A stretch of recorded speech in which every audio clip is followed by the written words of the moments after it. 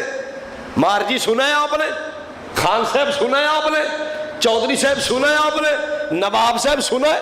کیا بھائی کیا کہہ رہا ہے؟ کالا کالا رسول اللہ، نبی کو ایک مرتبہ نہیں 2 دفعہ کالا کہہ رہا ہے۔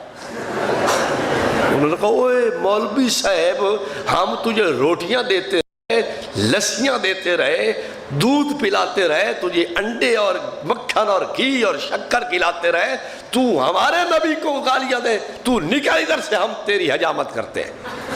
اب بتائیں اس شیخ الحدیث کے ذہن میں کوئی بات ہے؟ کیا اس کے الفاظ کا یہ مطلب ہے؟ کیا اس کے الفاظ کے کسی کونے میں یہ بات ہے؟ بولو نا۔ یہ تو ان کی شرارت ہے نا۔ مولی احمد رضا خان ایسا شرارتی آدمی تھا، یہ ساری شرارتیں اسی کی ہیں۔ ہمارے اکابر دیوبند کی عبارات کا نہ یہ مطلب تھا، نہ یہ مطلب بنتا تھا، نہ اس کا مطلب یہ ہو سکتا تھا اس نے جان بوجھ کے عبارتوں کو توڑ موڑ کے مطالب بنا کے دنیا کو پریشان کرنے کی کوشش کی ہے۔ اور مثال سنیں،